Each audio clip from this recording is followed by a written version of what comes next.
I'm George with TV4RV. In this video, I'm going to demonstrate how to install our latest folding LNB arm kit on a Dish Network 1000.4 dish. Now the 1000.4 is a little bit different than other Dish Network dishes. Let me explain what the difference is and how to tell which kind of a dish you have. First of all, the 1000.4 has an elevation adjustment over here that helps you adjust the elevation up and down when you're setting it up. In addition, the LNB arm of the 1000.4 is a little bigger than all the other ones. It measures 2 inches wide by 1 inch thick. So it's a little bit bigger than the other ones. So when you put this kit on, before you even start, it should slip on fairly easy. There is a little variation between the widths of the arm just because of the way they're made. Different companies, they're a little bigger or a little smaller, but it should fit fairly easy without a lot of movement in there. If you put this on and wiggle it around and there's like 1/8 of an inch play in there, it means your arm is probably the other type, which is 1 7/8 by 7/8, and this kit is the wrong kit. So at that point, stop. Don't start cutting anything. I will point out that on the 1000.4, in the very early days of that dish, for whatever reason, Dish Network had an oval arm. One side of the arm was oval. If you happen to have one of those early models, this kit isn't going to fit that, so you want to check that out. Now, once you install this kit, it's going to give you some nice features. Basically, you'll loosen one little T-knob right here, and it will allow the arm of the dish to fold up right against the face of the dish, and then you can lock it in place with that same T-knob. This makes it a lot smaller for storage and carrying in your RV. Once you get where you're going and you go to set it up again, you mount it on your tripod, then you loosen up the T-knob again, lower the arm, and it comes down to a preset point, so it's exactly as it was before you install the kit, and then you tighten it in place. And it's that easy. Now, we're going to show you how to modify the arm so that you can install this kit.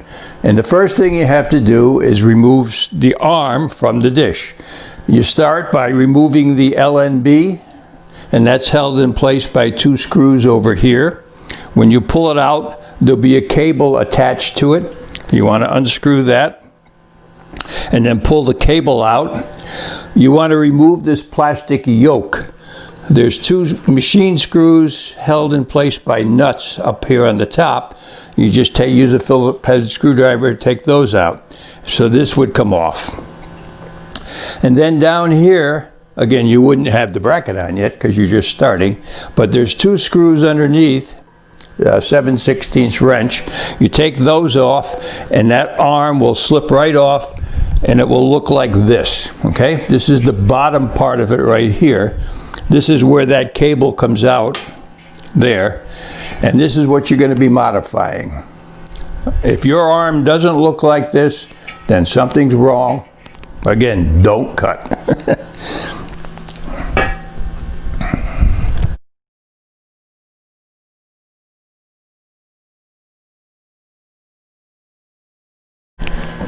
Okay, in this segment of the video, we're going to talk about the tools that you're going to need to make the modification to your LNB arm. You're going to need a square. Now this is a machinist square that has a ruler on it for measuring. You could also use like a carpenter square or any type of a straight edge like that would work, but if you don't have the ruler, then you'll need a tape measure of some kind. You'll need a magic marker or a Sharpie to make nice clean lines on the thing to show you where to cut. Okay, you're going to be installing some pop rivets, so you're going to need a pop rivet gun. You're also going to need a drill, and you can either use a hand drill like this, electric one, or if you have a drill press, even better, you can use that. You're going to need an 1/8 inch drill bit, and you're also going to need a 1/4 inch drill bit. Now, because you're installing pop rivets, technically you're supposed to use, these are 1/8 inch pop rivets, so technically you're supposed to use a number 30 drill, which is a little bit larger than an 1/8 inch drill by about 3.5 thousandths. Most people don't have a set of numbered drills. That's why we tell you to use an 1/8 inch drill. So as we get into actually doing the drilling and modifications, I'll show you how to use your drill to make the hole just a little bigger to accommodate your 1/8 inch pop rivets. You're going to need a hacksaw to do cutting. If you have a power bandsaw like we do, that's even better, but most people don't have that. Make sure you have a good sharp blade. The same thing with your drill bits, you want to use good sharp cutting tools. Because you're going to be doing drilling and cutting, you're going to have some rough edges. You're going to need a file to file off all those rough edges. This one's about, 1/2–3/4 of an inch wide, maybe 8 inches long. You don't want to get it too big because it has to fit inside that channel. So this turned out to be a perfect size. In addition, you're going to need a small piece of flat bar stock of steel as a guide, and I'll show you when we get into it where to use this. Additionally, you're going to need a C-clamp to kind of clamp the parts together while you're drilling and cutting. You're going to need a Phillips head screwdriver to remove some of the components, and also two 7/16 inch wrenches. This happens to be an open end wrench, and this is a box wrench. You're going to be tightening and loosening some nuts and bolts, and you'll need these. And you're also going to need a can of spray paint. Now, we found that Rust-Oleum 2X Ultra Cover works great. This is a satin finish paint, and the color is granite. So it's Rust-Oleum 2X Satin Granite. You can get it at Home Depot, Walmart, any places that sells Rust-Oleum. Very common to find, and probably costs you about $3.50 a can. And it turned out to be a very close match to the actual color of the dish. So you're going to need that because when you do the cutting, you're going to have some bare metal that you want to protect. So that concludes this segment. In the next segment, we will actually get into cutting and drilling and show you how to put the thing together. A couple of observations. I forgot one thing when in the last segment I told you about the tools you needed, and I mentioned all the tools except the vise. And obviously you're going to need the vise to help hold the parts while you're cutting and drilling. So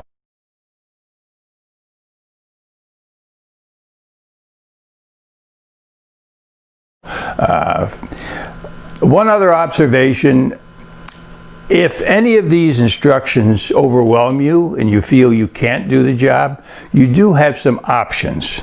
As with all of our kits, you can actually have us install it for you. We have that option on our website. Basically, you send us the arm, and for a $20 fee plus the cost of the kit, we will install it for you and ship it back.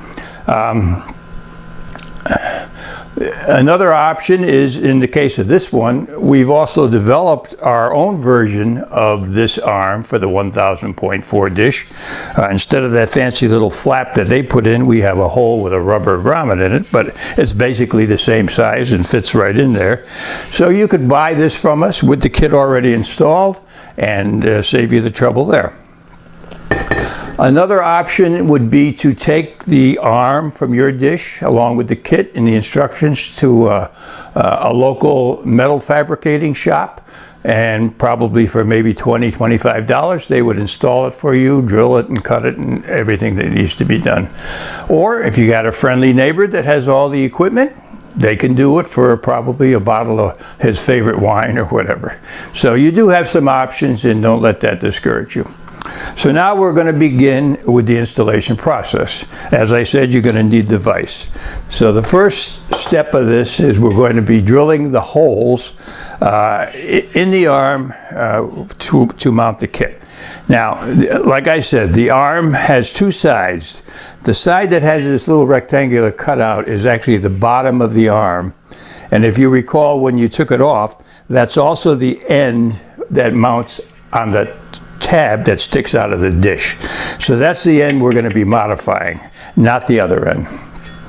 So we're going to mount this into the vise. Now in my vise, I added a couple of little pieces of chipboard because the jaws of this vise are quite aggressive, and I don't want to bugger up the paint on the arm. So we're going to clamp that in there like that, and we're going to put the back of it, which has that notch, facing out and high enough up so that we can get the bracket on.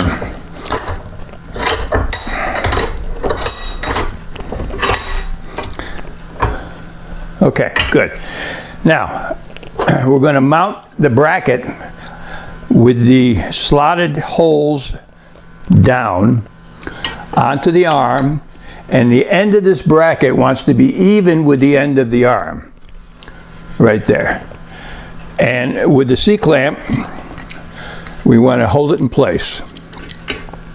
Now try to mount it so the C-clamp isn't blocking any of the holes where you have to drill. Good. Okay, so I'm going to drill the first 1/8 inch hole. Okay.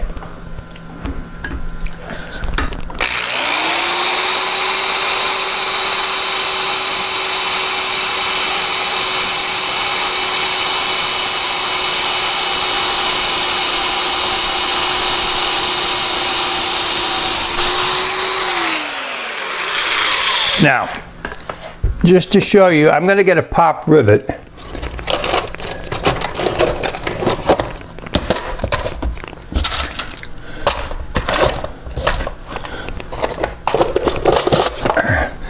Now remember I told you these are 1/8 inch pop rivets, and technically you're supposed to use a number 30 drill. So I just drilled an 1/8 inch hole, and the pop rivet, I can get it in, but it's a little bit tight. So I told you that since most people don't have a number 30 drill, I'm going to show you how to make it just a little bigger. So basically, once you drill a hole, you put the drill bit back in, but not all the way, not to the bottom.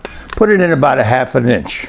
Start the drill, and then you're going to rotate it at a slight angle in a circle.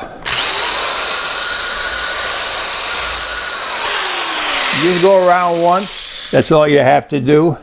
And now the hole is now a little bit bigger, just like a number 30 drill would make, and the rivet pops right in nice. So you want to do that with all the holes. You got 4 in the top and then 2 on each side. During this portion, I'm going to fast forward it just to save time.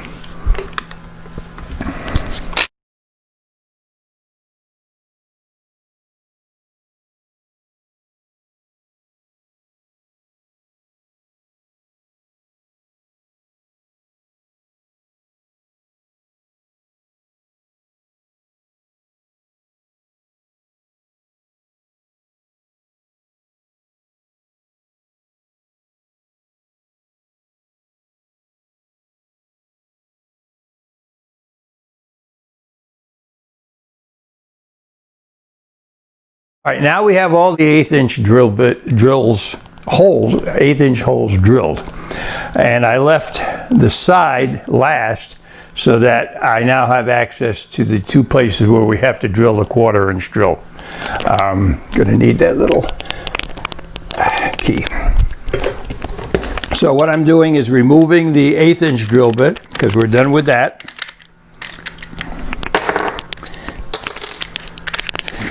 And we're going to put in the nice sharp 1/4 inch drill.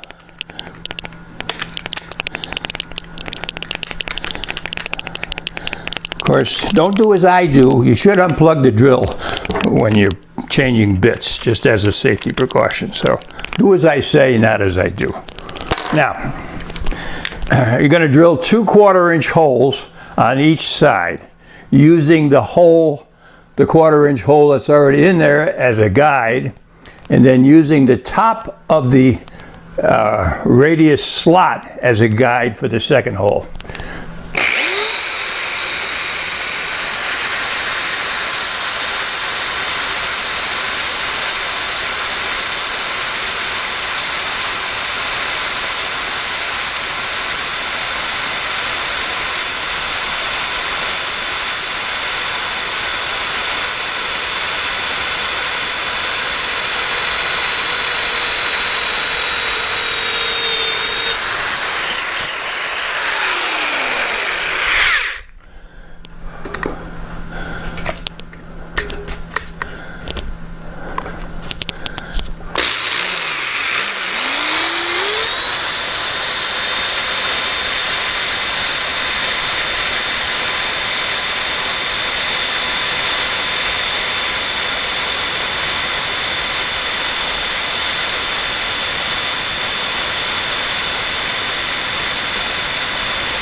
All right, now I'm going to flip it around and do the other side.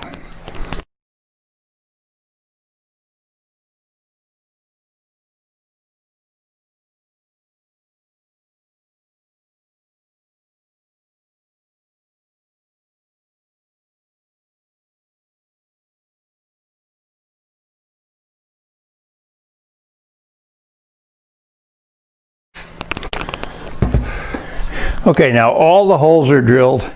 We're done with the drill. I'm going to stop the video now here for a minute while we get ready for the next operation.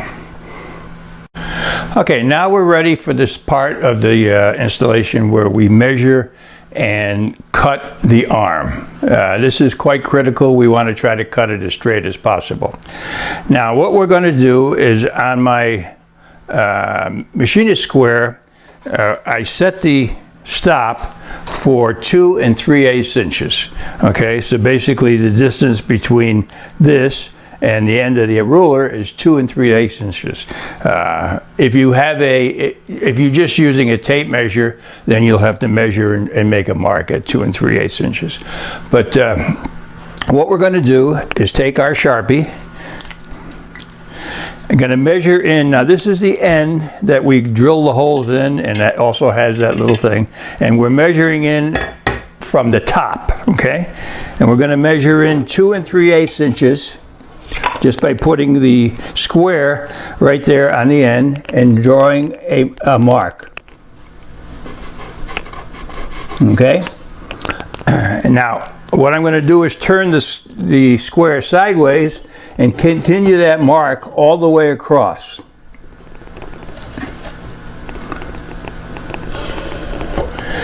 And then I'm going to turn this on its edge, and using the back side where the mark is, I'm going to continue the mark down the side.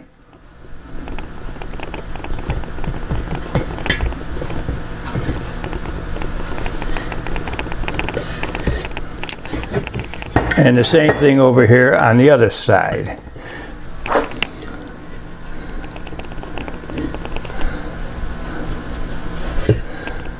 Good. Okay, so now I have a line 2 3/8 inches up on the top and on the 2 sides. Now you might think it'd be easy to just put it in the vise like that and cut it all the way through. Well, yes, probably fastest, but you're not going to get the most accurate cut. So what I like to do is cut the 2 sides first and then cut the top. So I'll show you how we do that. Basically, we're going to put it in the vise. If I can get these cardboard things in there.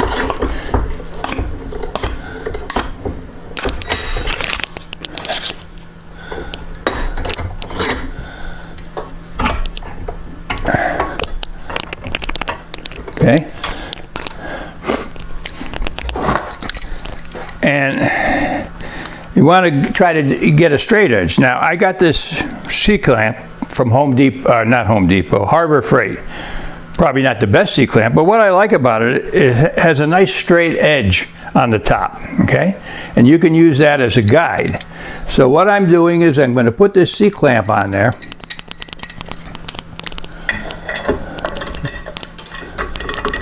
And line up that straight edge right even with the black mark. Just like that. And that'll be my guide for cutting. Now I'm going to cut through just on the side, using the straight edge of the C-clamp as a guide.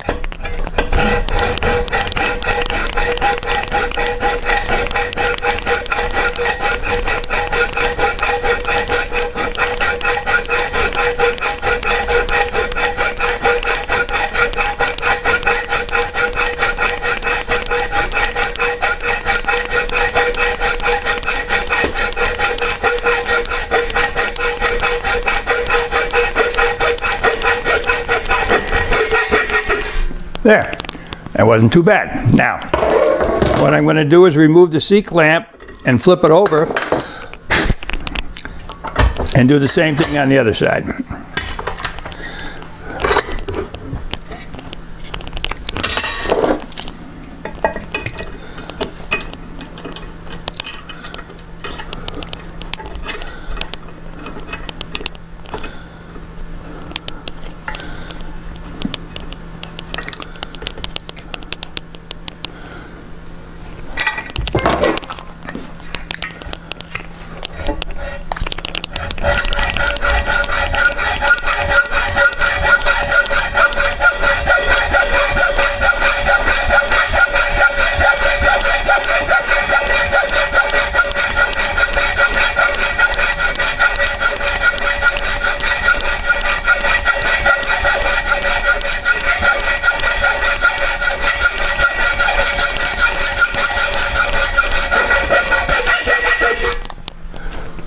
And we're through.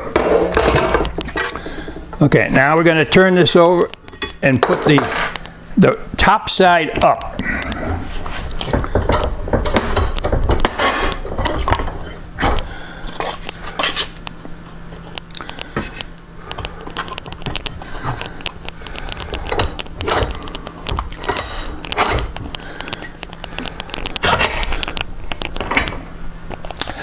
Now, when we talked about the tools you need, I mentioned a small piece of bar stock, flat stock, to use as a guide. This is where we're going to come use it. Basically, I'm just lining that up with that black line again. And I'm going to clamp it in place with the C-clamp.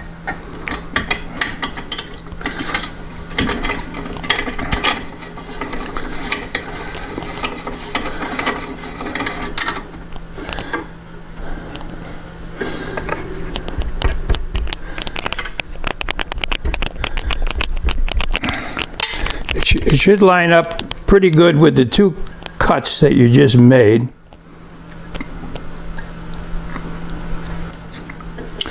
Because that's what we're trying to do. Let's see if we got them there. Yep, and there. So using the bar stock as a guide, we're going to connect the two cuts on the side with this top cut. Now, I may fast forward this during editing, so that'll make it go quicker for you anyways.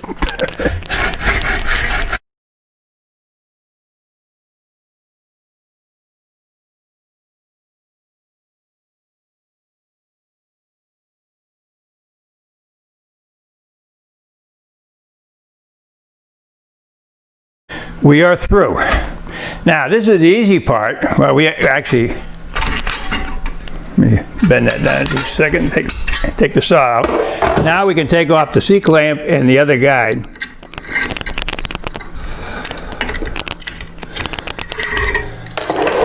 Now, because we got the side slots in there, they will act as our guide for cutting the bottom. So That's probably the easiest cut of the whole thing.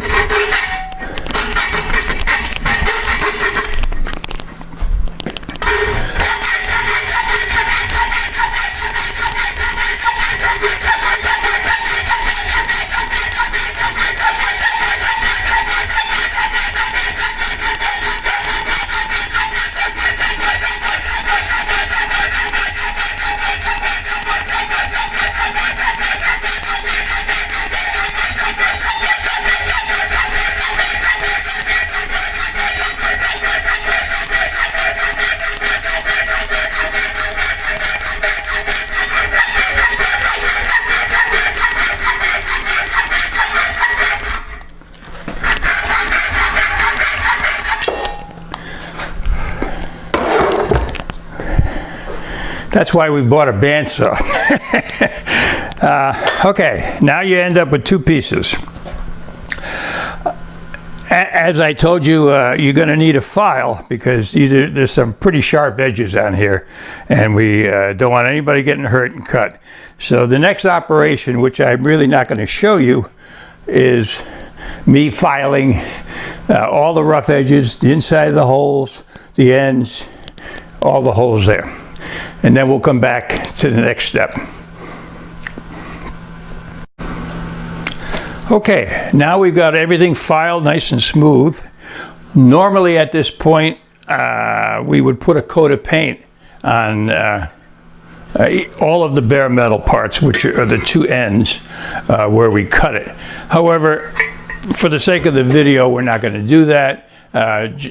Because normally, even though the paint would be dry in probably an hour, especially in this 100-degree weather we're having, normally I like to let it sit overnight so that it cures and it's harder. So we're not going to get into painting, but this is the point where you should have painted. So now, in looking at this part here, which is the smaller of the two parts, there is a right end and a wrong end. The distance between the end of this bracket and the first 1/8 hole that you drill is longer at the end, okay? So when you put this part back on, it has to go that way. In other words, if you put it on and you can't see daylight through the holes that you cut, it means it's on backwards. So what I'm going to do is I'm going to put this part on here and align it up with the end. And when you do that, get on there, you should be able to see the holes that you drilled, which I can, okay? So now we're going to install the pop rivets. Now you have two sets of pop rivets, 4 each. 2 are long and 2 are short. The short ones go in the 2 1/8 holes on either side, 4 of them. There's a reason for that, because on the dish there's a little tongue that sticks out and slides into here. And if you used the longer ones, there'd be too much metal protruding. So you need the short rivet, and I'll show you how to do that. But first we're going to put the long ones in. I like to put all 4 in. That way we know everything is lined up. And then we're going to use the pop rivet gun. Let me move that back just a little bit. Okay. Does everybody know how they got their name, pop rivets? We're going to show you. You hear that? Pop. That's the joke of the day. Okay, we're going to do all 4 of these.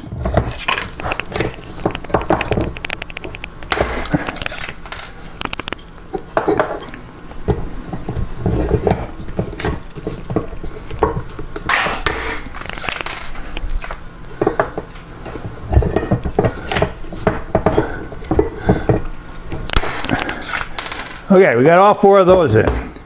Now we're going to use the short ones and put those into the sides.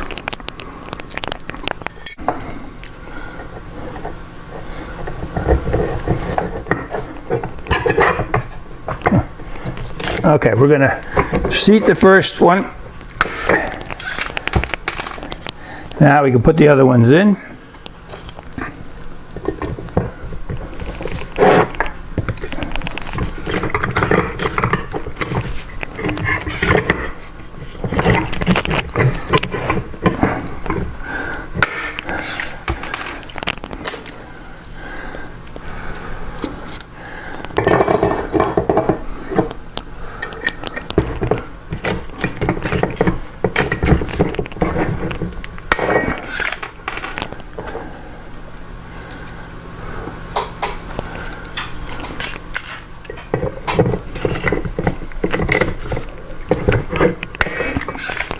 Okay, now you remember I said that there's not a lot of clearance when you put that tongue in.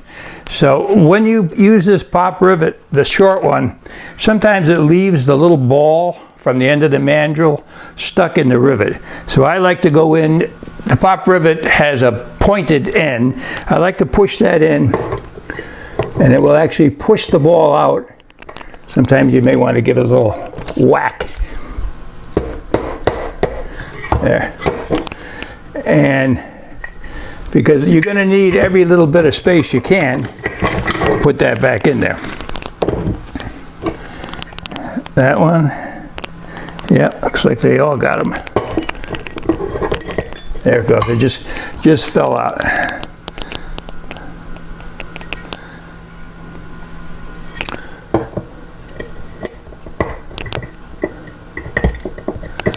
Okay. So now I can look through and the short ones are just slightly protruding and peened over on the inside of that. So it should fit tight, but should fit nicely on the end of that tongue that's sticking out. Okay, now we're going to install the hardware to give you the folding effect. Let me put my cardboard back in here so we don't bugger up the paint job.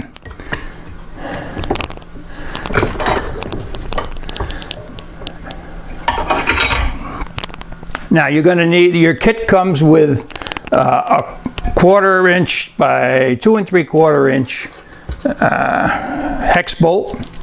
So you start with that. Now, whoop, again, the part that where we drill the 1/4 inch holes is right where this little flapper is. That's where you stick your cables. Okay, so we're going to install the pivot bolt first. Now, depending upon whether you're right-handed or left-handed, it depends on which side you want this in. I'm right-handed. For me, I like to have the T-knob on that side, so that's where I'm going to put this bolt. If you're a southpaw, you may want to do it in just the opposite. It really doesn't matter. I'm going to go around this side so I can see what I'm doing. You got to line the holes up. There we go. And then line them up on the other side.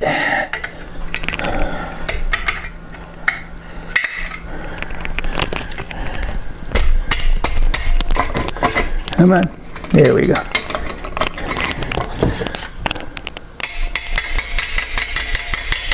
Good. Okay, so once that's in, there's still a few burrs on the, oh, that's on the inside of that bracket. There was a little bit of a burr.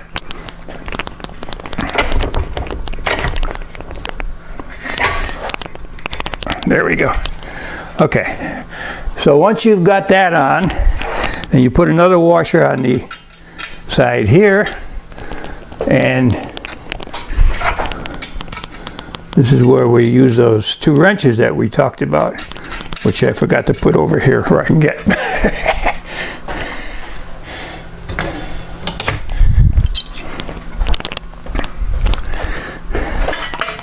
We use 1 wrench to hold one side. And we just tighten this up now. In tightening this up, you just want to snug it up. You don't want it to be so tight that you can't move it.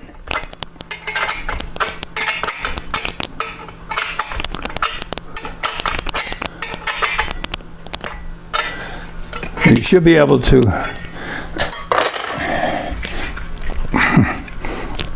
that's a little tight.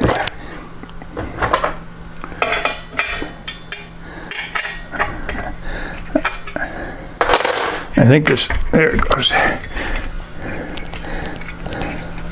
That's what it is. There's a little, when we drill the hole, I actually made a little burr on the inside there, and that's what it keeps catching on. It will work itself out. So we're going to put the eye bolt from the other side.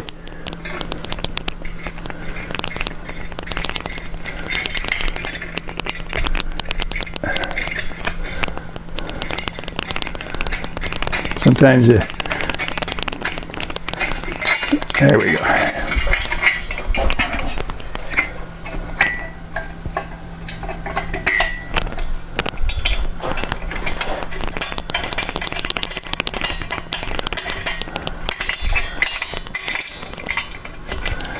And then put a washer on that, and that fancy schmancy T-knob.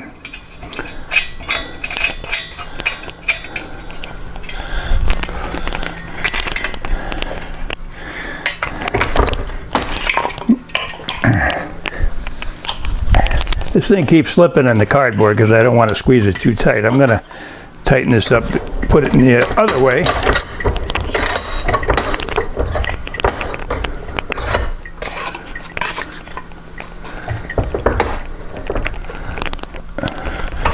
So I get better leverage there. Now you can see that it moves freely up and down. So the installation is now complete. You could go with your spray and spray the pop rivets, even though they're zinc coated and it shouldn't rust. It wouldn't hurt to give them an extra coat of paint. But now we're ready to reinstall it back on the arm, and you do that just the opposite of what I showed you when you took it off. So basically you put it on that little tongue that fits in there and put in 2 bolts, put on your yoke, and then the LNB, and you're good to go. And that concludes our video.